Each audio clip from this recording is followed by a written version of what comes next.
Good morning to you. It's 7 o'clock. You're watching the only breakfast show live from Westminster. And this morning, a mission statement to protect us from future pandemics, but new questions about COVID problems of the present. Plenty to talk about with the Business Secretary, who's on the programme shortly.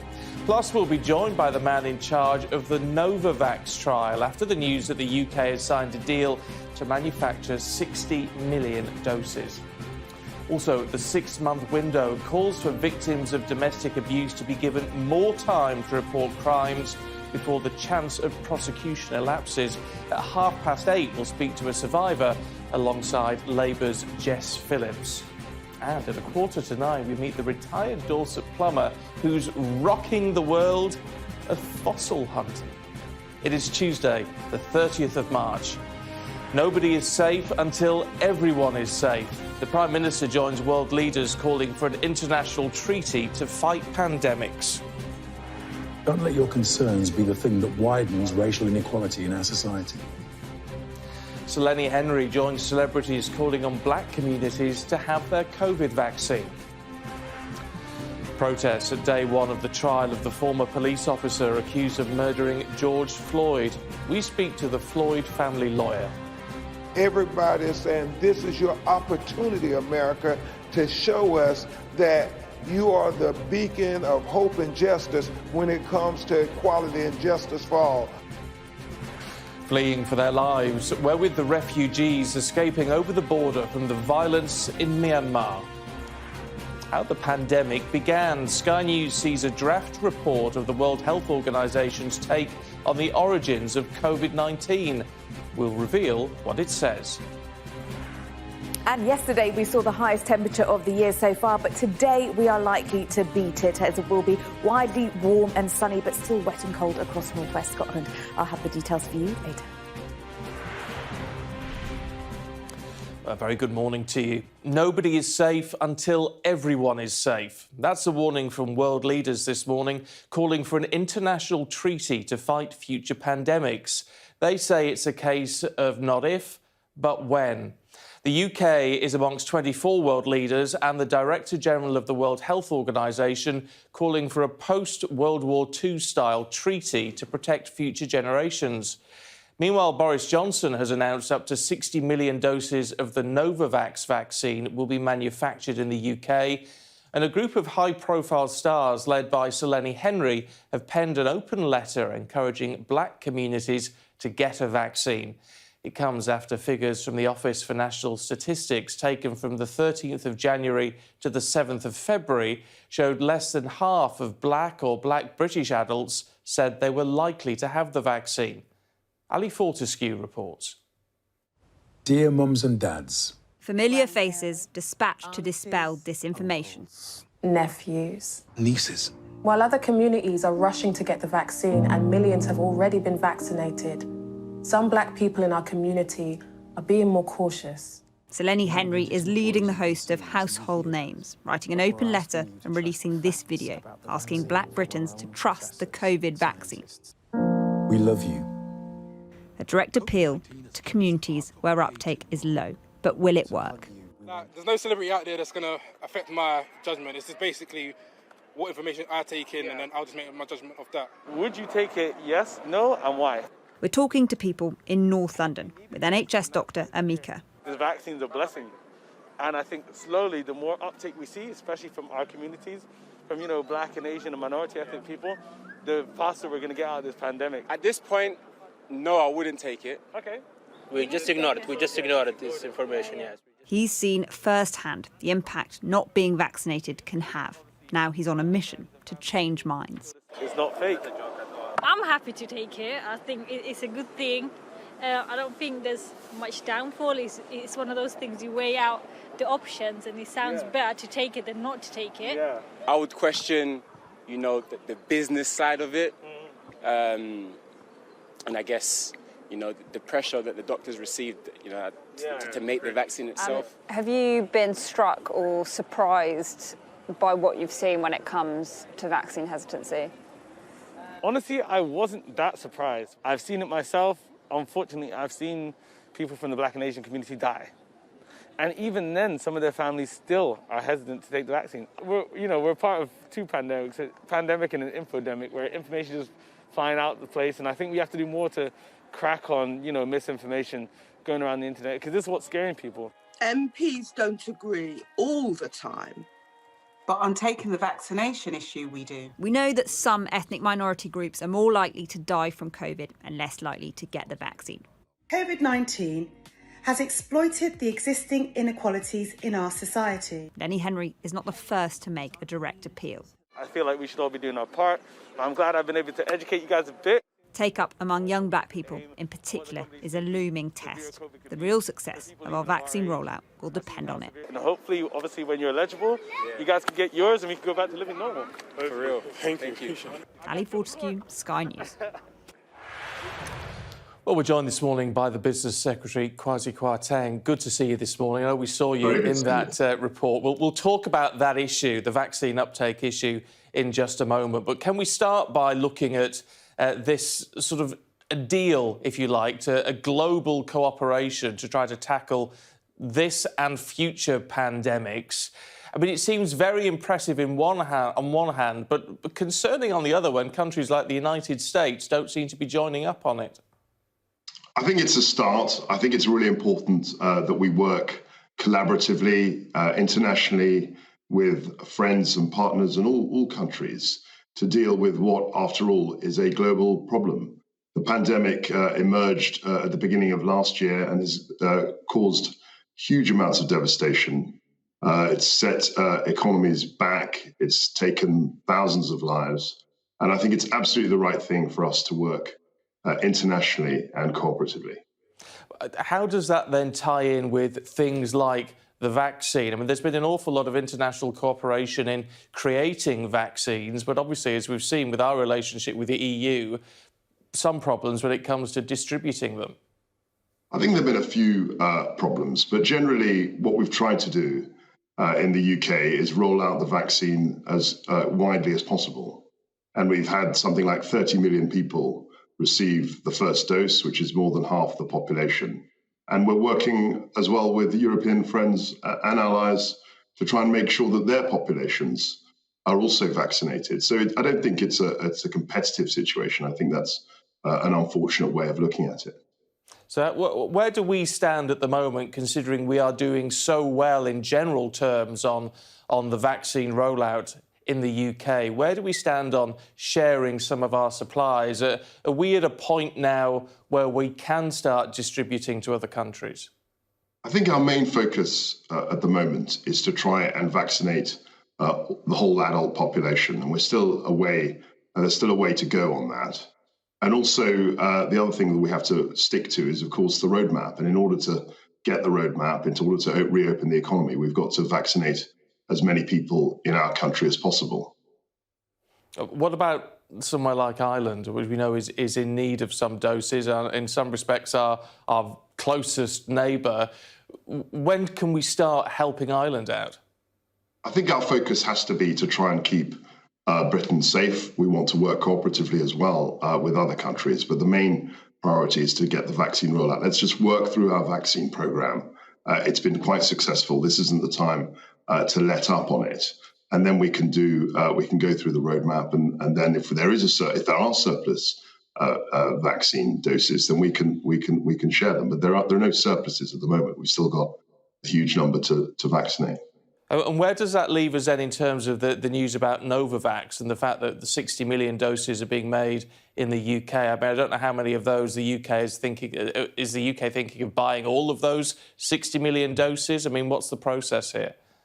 So we've got very clear targets, and our job is to try and source as many vaccine doses as possible. And then once we've worked through the population and vaccinated everybody, then we can think about what we're going to do. But our real focus at the moment is to try and see the end of the vaccine rollout so that we can make sure that we hit those roadmap targets and can reopen society and get back to a normal life.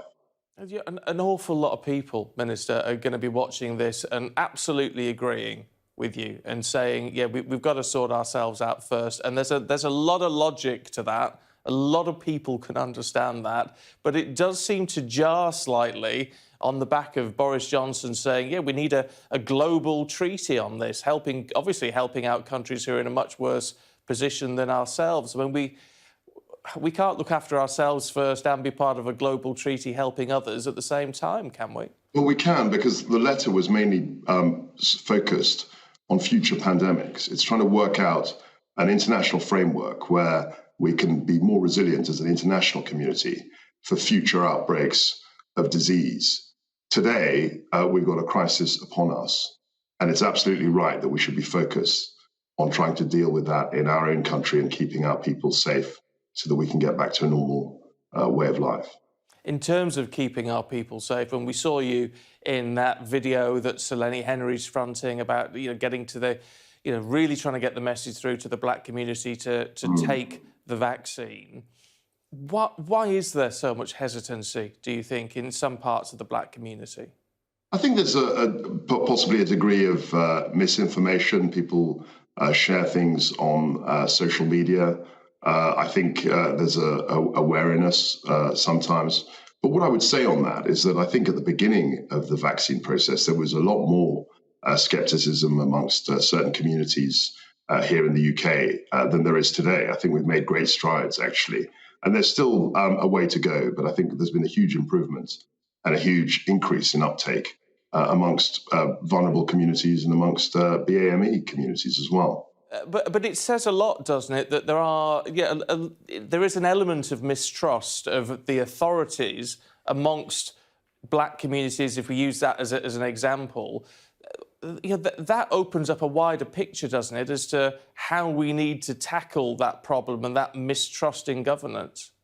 Absolutely. I mean, I think that people are sceptical. I think we've got a job as government, as political leaders, to reach out to as many people in this country as possible. The coronavirus doesn't discriminate between people. I think we're all very vulnerable to it. And we have a job to do to convince people that this is the safe way to go. And I think there has been progress made. I saw the video that you showed, and Lenny Henry and others from the Black and Asian community were making that message very clear. And I think that's a good thing. And we've got to keep saying the message.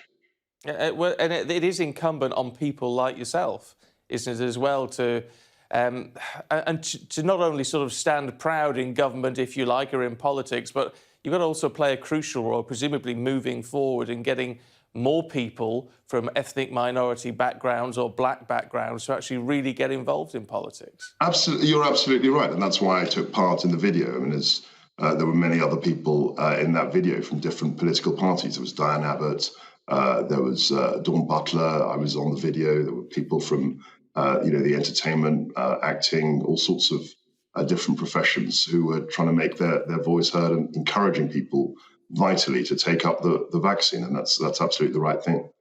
I mean, you've talked about the importance of getting the vaccine because it's going to help us get back to normal. I know you've written a letter alongside the Chancellor today where you call 2021 let me get the phrase right, the year of economic recovery. Now, that sounds great. Some people are going to say, is it perhaps a little bit ambitious at this stage? What are you hoping to put in place to make sure that we can see an economic recovery this year? I think the most important thing, the quickest route towards economic recovery is really vaccine rollout and making sure that we hit those milestones on the roadmap. So we've got April the 12th coming up, we've got May the 17th, and then by June the 21st, we want to be in a position where we can essentially go back to normal. All the restrictions will be eased. And we're very focused on that. And the way to get there, not only through vaccine rollout, but also looking at the data. And the data that we've seen is quite encouraging. The numbers of deaths, thankfully, has gone down quite considerably.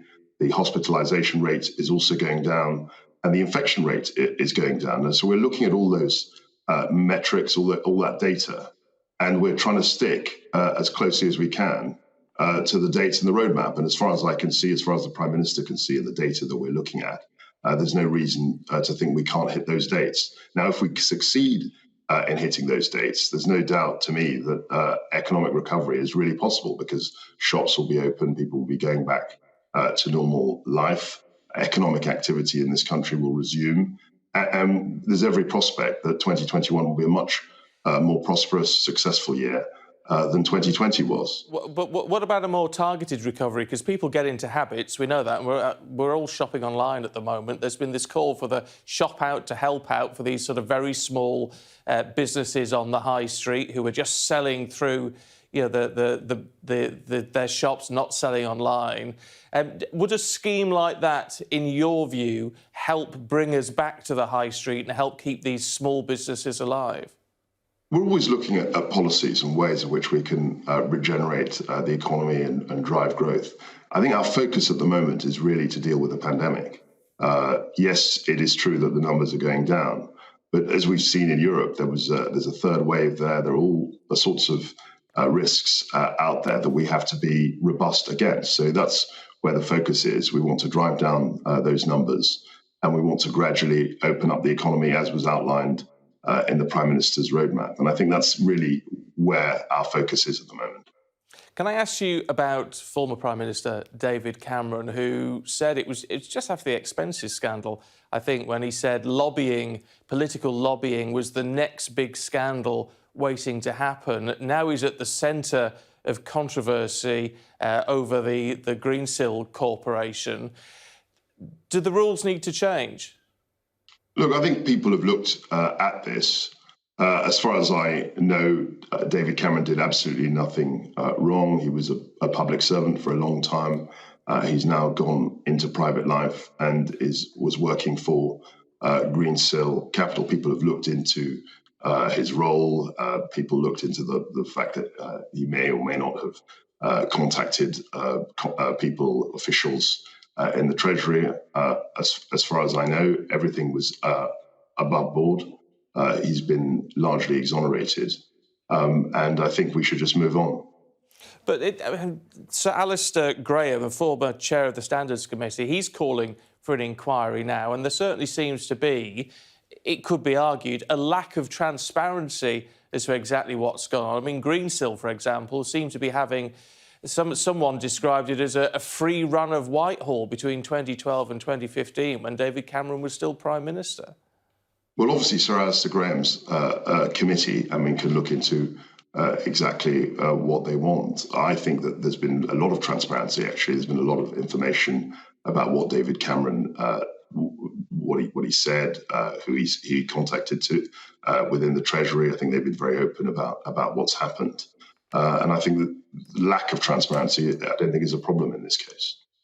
But isn't there an argument, if you want a clean sweep on this, a clean line, stop former politicians and former prime ministers from going into those lobbying jobs, at least for a period of time after they come out of office? Wouldn't that be a sensible way forward? I think there are rules. I think David Cameron, as far as I remember, was recruited in 2018, 2 years after he'd left Downing Street. And I think that was an appreciable length of time. What we can't do is go down the route of banning people from making a living, pursuing a profession, long after they've left political life.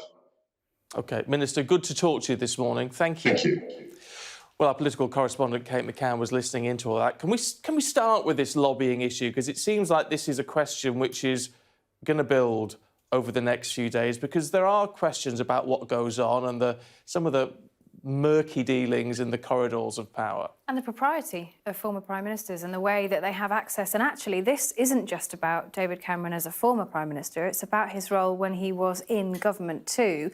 I think Kwasi Kwarteng is a little bit hopeful, perhaps, there in his response to you by saying that people have looked into it, because while there has been some investigation, there are many, many questions outstanding, and now quite significant calls, actually, for a proper standards committee to look into this and to really just see whether everything was done above board, particularly when it comes to spending public money on some of those contracts. I think that's where the biggest questions are, whether it was value for money and whether actually the public purse was ever put at risk. So there is still more to go on that one, I think. Yeah, because as I said to the Minister, there are these reports of Lex Greensill, the man involved here, sort of having free run of Whitehall in that 3-year period up to 2015. Yeah, and some questions about the way that recommendations were made to those people who make decisions, you know, about this company, about how it was working, about how effective it was, perhaps even a suggestion that maybe civil servants had warned against it and that the recommendations had actually been changed. So, you know, there is a long way to go. It's important to say, clearly, David Cameron hasn't actually commented formally on this issue yet. There are many, many calls, as I said, from the Labour Party,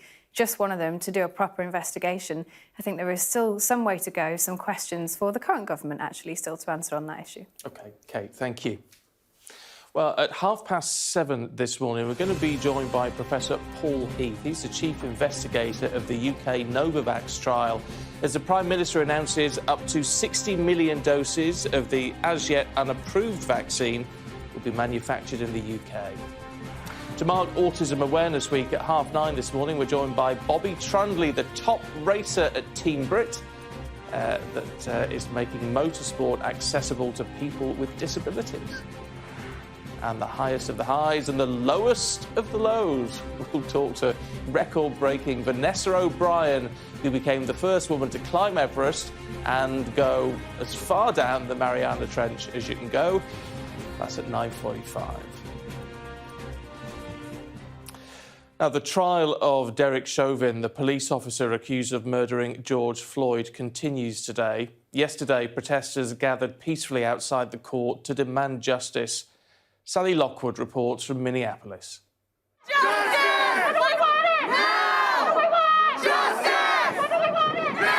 Protests around the trial have been peaceful but persistent. The first day ended with more calls for justice for George Floyd. But there's a hope here it will represent a turning point in history.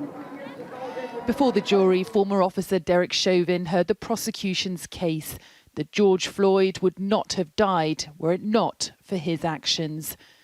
The video of him restraining George Floyd was their Exhibit A. 27 cries that he couldn't breathe. I can't breathe. Prosecutors arguing Derek Chauvin had nearly 10 minutes to think about what he was doing. You will learn that on May 25th of 2020, Mr. Derek Chauvin betrayed this badge when he used excessive and unreasonable force upon the body of Mr. George Floyd. That he put his knees upon his neck and his back, grinding and crushing him until the very breath, no, ladies and gentlemen, until the very life were squeezed out of him. New footage showed an initial struggle to pull George Floyd to the ground. But what then unfolded so concerned a 911 dispatcher, she told the court she called the police on the police involved. The defence, though, argued George Floyd's condition was down to drugs and a heart condition. You will learn that Derek Chauvin did exactly what he had been trained to do over the course of his 19-year career. The use of force is not attractive, but it is a necessary component of policing. The Floyd family lawyer Ben Crump expected the defence to seek to discredit George Floyd's character, but he told me if he'd been a white American, no one would say this is a hard case to consider. It is because George Floyd is an African American, and historically, police officers are not held accountable for killing black people unjustifiably in America. That's why everybody is saying this is your opportunity, America, to show us that you are the beacon of hope and justice when it comes to equality and justice for all. George Floyd's death mobilised millions in protest worldwide. But any hope this trial may be a chance for change and that day belongs to all of us. Is in the hands of 12 jurors. Sally Lockwood, Sky News, Minneapolis. Well, Sky News will have full coverage of the trial, continuous coverage of the court proceedings, streaming live on our website and app, on YouTube, and a special pop-up channel, which is on Sky 524. We'll have full coverage, of course, throughout the day here on Sky News. Now, looking at some of the other main stories for you this morning, and China has sharply reduced the number of directly elected seats in Hong Kong's legislature in a setback for the democracy movement. In the new makeup, the legislature will be expanded to 90 seats, with only 20 directly elected by the public. Young people will increasingly bear the brunt of the unemployment crisis after the pandemic. That's according to research from the Prince's Trust and the Learning and Work Institute. They say younger workers are underrepresented in the sectors of the economy most likely to recover. For the second year in a row, road organisations are predicting there'll be no Easter getaway this year. The AA says only 28% of drivers will be on the road Easter Monday, which is normally one of the busiest days of the year. Now, Thailand is reported to be sending some of the thousands of refugees who've crossed its border back to their homes in Myanmar. They fled following airstrikes at the weekend as a military crackdown continues after a coup last month. Our Southeast Asia correspondent, Siobhan Robbins, reports from the border between Thailand and Myanmar. In Myanmar, slingshots against bullets. Junta forces have killed more than 450 people. Airstrikes over the weekend forcing thousands from their homes. While some fled to the nearby forest, many others crossed the border to Thailand, hoping for refuge. This group of men, women and children are among them. But activists say the protection they sought has been denied. They claim more than 2,000 have been sent back to the homes they ran from. We've got a whole new generation of Karen children who are having to flee, to hide in the jungle, trying to escape into Thailand and being forced back again. It's a cycle that seems to be unending, and there doesn't seem to be any willingness from Thailand or the rest of the international community to try to take the firm kind of action to end this cycle. The Thai authorities denied any such pushback and said they would continue to look after refugees. The Prime Minister said earlier the country was preparing to accept them. Please let this be an internal issue for us. We don't want to have an exodus of refugees or even evacuations into our territory, but we will observe human rights too. Our path to the refugees was blocked. Thai military saying access was restricted due to COVID-19. But locals told us they believe more people are preparing to cross the border. The bank on the far side of the river there is in Myanmar. So for people who are running for their lives, Thailand is tantalisingly close. But not all routes here are safe. We're told the buildings on the top of that hill are an army base belonging to the Myanmar military. But as the death toll in Myanmar continues to mount, people will look for anywhere they can find safety. Siobhan Robbins, Sky News, on the Thai border. Well, this is Sky News Breakfast. Let's have a check on the weather now with our Naz. Good morning. What have you got for us today, Naz? Hi, Al Stephen. It's looking sunny, fine and dry for many areas today. In fact, yesterday we saw the highest temperature of the year so far. Today, we're likely to beat it.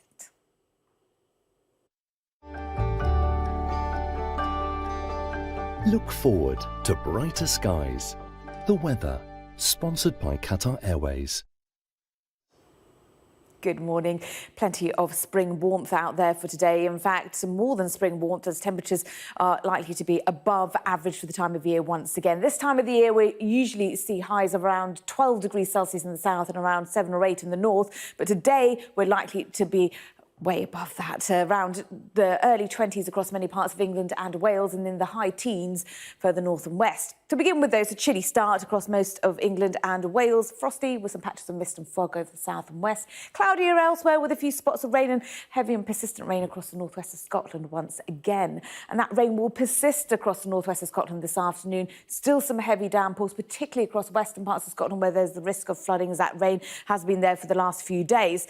Whereas across the south and east of Scotland, as well as across Ireland and Northern Ireland, there will be mostly cloudy skies, but there will be some good spells of sunshine developing this afternoon. The sunshine will continue across England and Wales again. As I said, temperatures will be widely into the early 20s, into the high teens further north and west, and still above average where it will be wet across the northwest of Scotland. But, of course, it will feel cool under the wet and muddy conditions there. Locally, we could see highs of 23 degrees Celsius in the southeast, somewhere around the London, Cambridgeshire, Norfolk area. The weather, sponsored by Qatar Airways. Naz, thank you. Still to come on Sky News Breakfast. We're going to talk to the man in charge of the Novavax trial after news the UK has signed a deal on doses. Our job is to tell the truth. This is a forgotten front line. They are dying here. Here it comes. Boy, have we got some interesting ways of showing you what's going on. Their message to us, get ready. Nothing like apocalypse. Instructing you to stay at home. I can't believe we did that. It's pretty special, isn't it?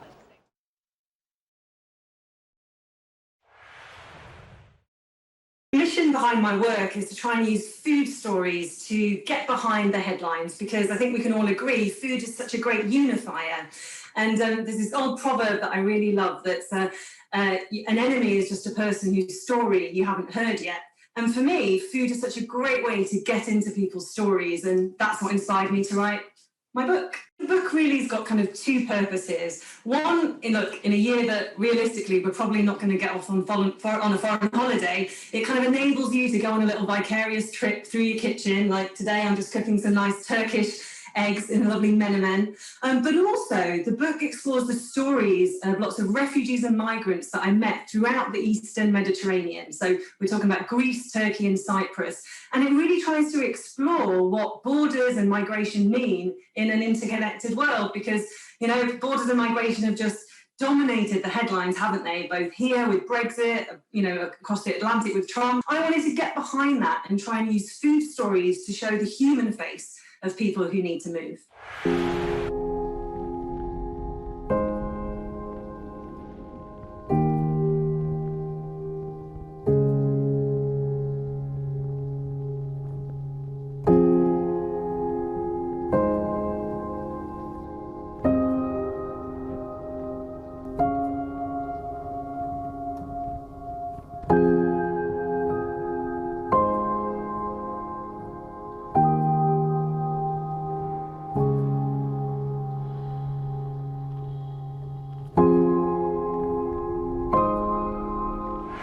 We take you to the heart of stories that shape our world. I'm Greg Milam, Sky's US correspondent here in Los Angeles.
Well, this is Sky News Breakfast, our main news this morning, and the Prime Minister is one of 24 world leaders to sign a treaty calling on countries to work together in any future pandemic.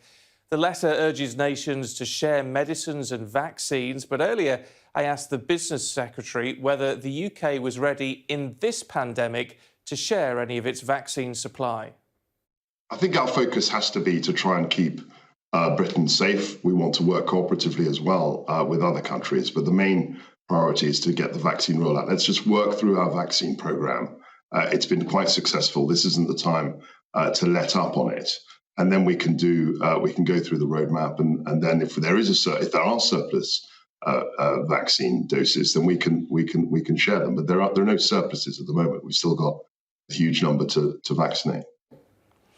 Well, let's have a look at the latest coronavirus data for you. And 4,654 new COVID-19 cases are reported in the most recent 24-hour period, with 23 more deaths across the UK. That takes the total number of people who've died to 126,615. The latest figures also show that 30.4 million first doses of a vaccine have now been given. Well, the Prime Minister last night announced that 60 million doses of the Novavax vaccine are to be produced and packaged in England. The Prime Minister said the jabs will be bottled at the GlaxoSmithKline facility in Barnard Castle. Novavax say the jab is effective against the Kent variant, but it's yet to be approved by the UK regulator.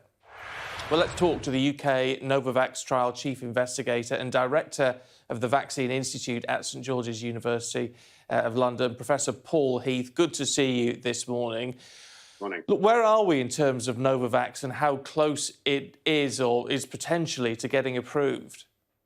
Well, obviously the trial has produced the primary results, and this shows very high efficacy, as you've said, against symptomatic COVID-19, around 90% effective, and that includes against the UK variant, around 86% effective against the UK variant, around 95% effective against the previous so-called Wuhan strain variant. So really excellent data, and also showing very high levels of safety, no safety concerns.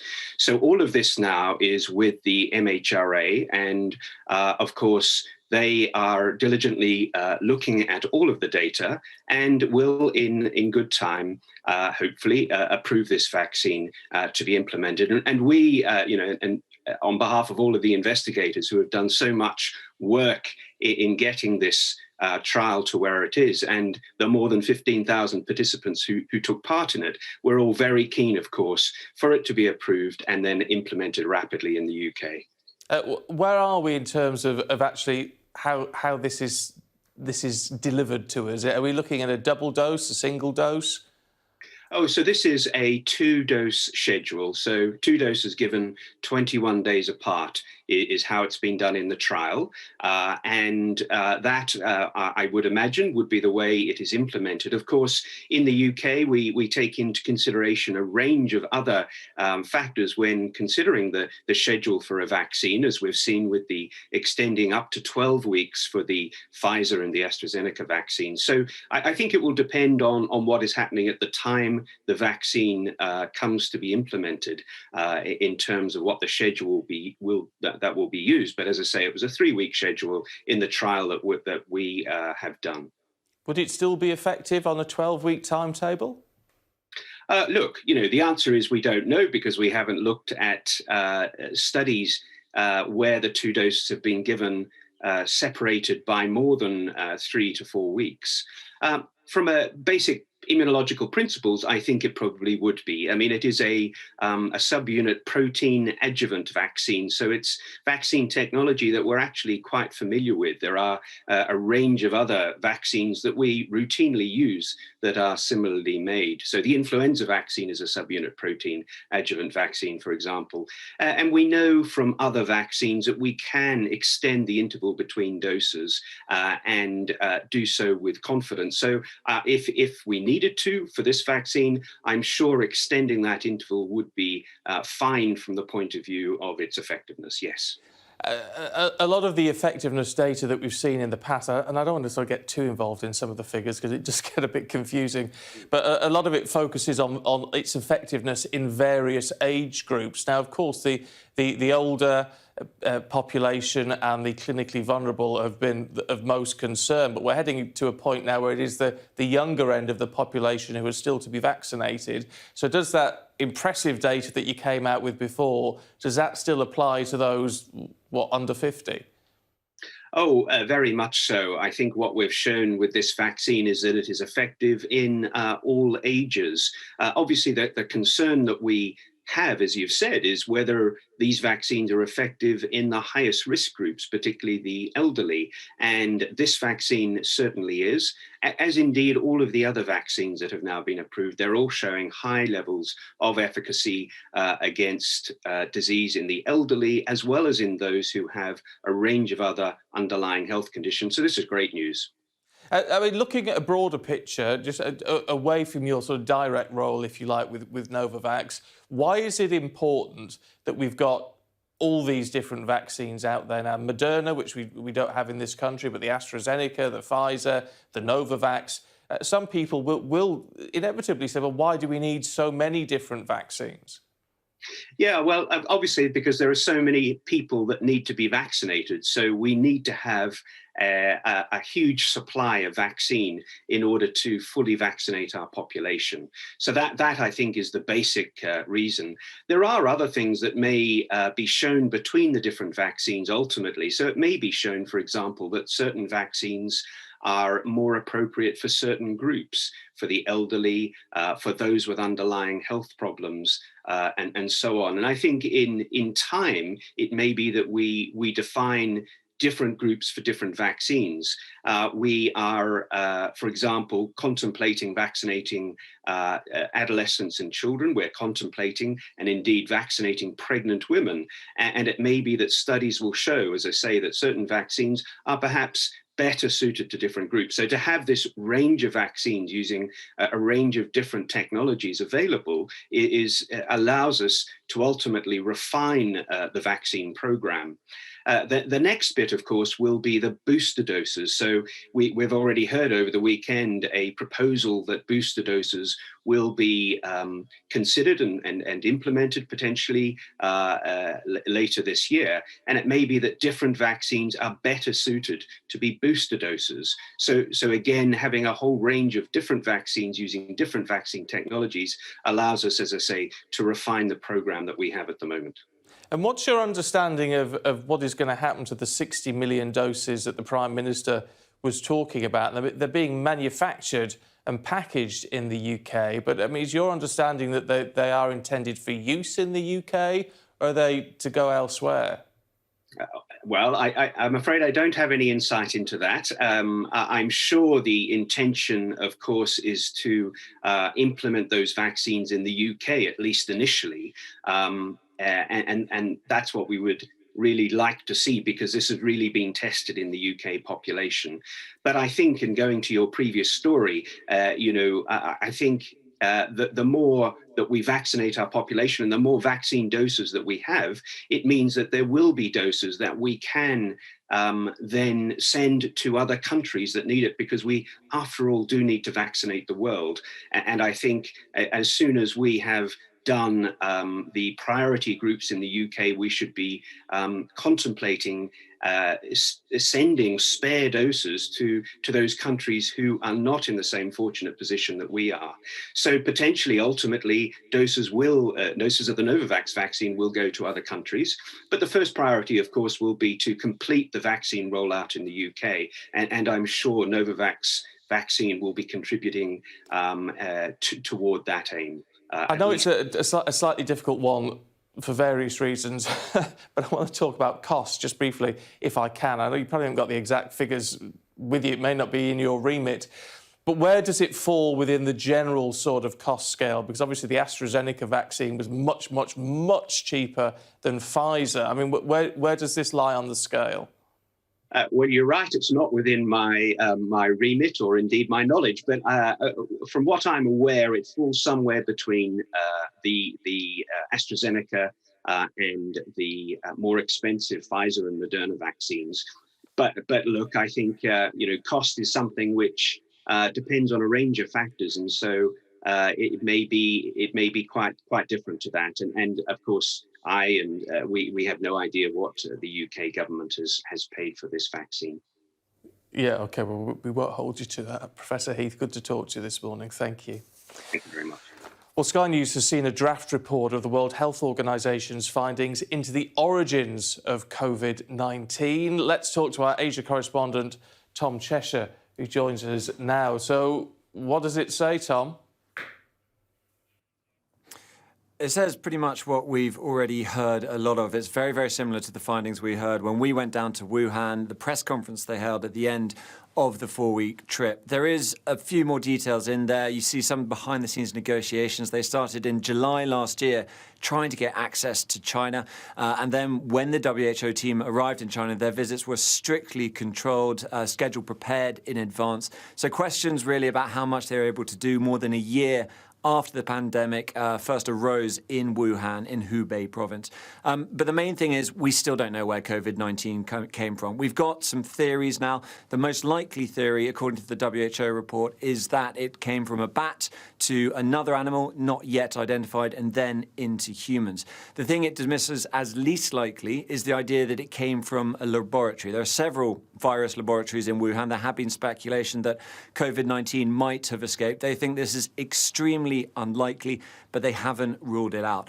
So the question is, what happens next if we don't know where we are? The WHO recommends all sorts of questions for further study. Some of those would have to take place in China. I think now it's going from the scientific to the geopolitical. Actually, it was already pretty political for the scientific stage. And China will see its work as done. It thinks it's been transparent, and it's challenging other countries, including the US in particular, to let the WHO into their laboratories, into their countries to investigate the origins, because they still think it might have originated outside of China. So the scientific work is done. I think we're going to get back into the rows over the origins of COVID-19 in a very geopolitical manner. OK, Tom, for now, thank you. Well, still to come on Sky News Breakfast, I'm going to be joined by the Southern Africa Director of Human Rights Watch about the ongoing situation in Mozambique following an Islamist attack at the weekend. Peaceful revolutions, violent revolutions, growing revolutions. This was going to be a massive moment. There was nothing like the Arab Spring. For so many different places, so chaotic. Freedom's a whole lot different to democracy. Okay, let's go for it. We're really worried about being hit. That year changed everything. World politics, the landscape. It certainly changed me.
To eat at all, a lot of them extremely thin and very frail.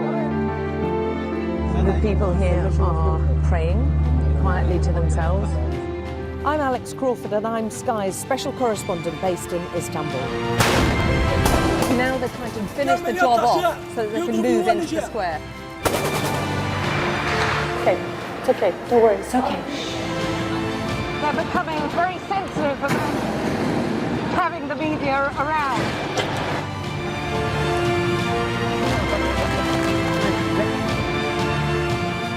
They have no protective masks or protective equipment at all. We aim to be the best and the most trusted place in the news. Every time they touch them, they spray. This is the cocktail of drugs which the doctors at this hospital have been giving their coronavirus patients. Made for people who want clarity in an uncertain world.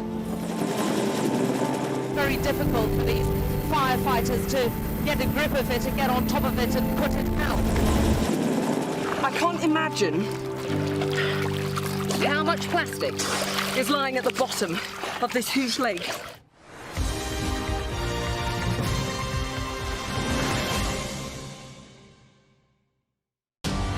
For the early risers. We examine the story beyond the headline. For the knowledge seekers. Welcome to Divided States. For the straight talkers, the curious, and the ones who want to be entertained. Backstage, Sky News' entertainment podcast. For wherever you are. Welcome to Sophie Ridge on Sunday podcast. For the ones who want to know more. Welcome to the All Out Politics podcast. For the listeners. From Sky News Storycast. Sky News Podcasts. Listen and subscribe for free. Did you know that air pollution isn't just bad for the environment, it's bad for our health too? There will be widespread sunshine and warmth across England and Wales today, and most of Ireland, Northern Ireland and the south and east of Scotland will be fine and warm with bright or sunny spells developing. However, the northwest of Scotland will be cold with outbreaks of rain, heaviest and most persistent over western Scotland. So taking a look at the air pollution levels on a scale of 1 to 10, with 10 being very high, most places will stay at a low level of 1 to 3 again. However, some isolated pockets of moderate air pollution may persist in northern Scotland and the Northern Isles. The Air Quality Report, sponsored by Philips Air Purifiers. A British man is understood to be missing after an Islamist attack on a town in the north of Mozambique in which dozens of people were killed. The province of Cabo Delgado, where the attack took place, has been the target of Islamist insurgency for a couple of years, leaving thousands of people displaced. Well, let's talk to Deo Mavinga, Southern Africa Director at Human Rights Watch. Good to see you this morning. Look, can you put some sort of context on this for us and who we're talking about carrying out this attack? Well, there is an Islamist armed group that is locally known as Al-Shabaab, but is unrelated to the Somalia Al-Shabaab. It is also known by different names. It has been carrying out attacks in the north of Mozambique since October 2017. It has carried out actually more than 570 attacks, resulting in killings of more than 2,000 people and displacements of more than 600,000 people in Cabo Delgado province.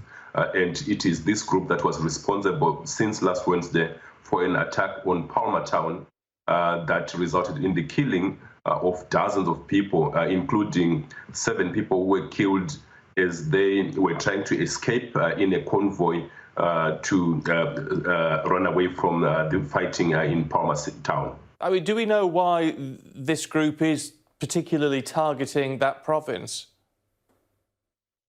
Well, not much is known because they are not saying much about their motives and what they want, but Cabo Delgado province has got multi-billion dollar natural gas projects that are ongoing there, including one run by French gas giant Total. So that is part of perhaps why there is so much fighting from this particular group. But the Mozambican authorities have not opened up the province for investigators and researchers and journalists, so it's very difficult to get precise and accurate information about what is going on and why this group is carrying out these attacks in northern Mozambique.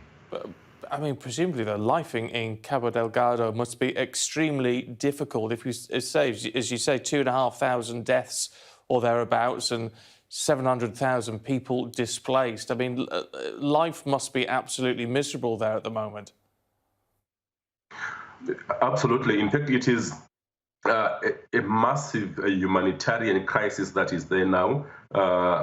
Hundreds of thousands really are out and they need support. They have moved further south to Pemba, which is a bit quieter now, and are living in camps. And some have actually walked up northwards across into Tanzania, the neighboring country. So it is utter chaos and people are living in fear. And there is no security, and the Mozambican authorities have not come forward with a solution to guarantee the safety of civilians in Cabo Delgado. I mean, does there need to be more of an international effort on this? I mean, it's something a lot of us just weren't aware of. It's going on for the last 4 years. Is it now time for the international community to mobilise on this? Absolutely. The time is actually overdue for the international community to mobilize for this. And also, unfortunately, the regional community, the Southern African Development Community and the African Union have not prioritized this crisis. It is escalating. The attacks are intensifying, becoming more sophisticated. And indeed, there is now need for the international community to come together to ensure that this is brought to an end. Otherwise, there is a huge risk that it could spread to other parts of Southern Africa very quickly. OK, Derek, good to talk to you this morning. Thank you. This is Sky News Breakfast. Let's have a look at the weather for you with Naz.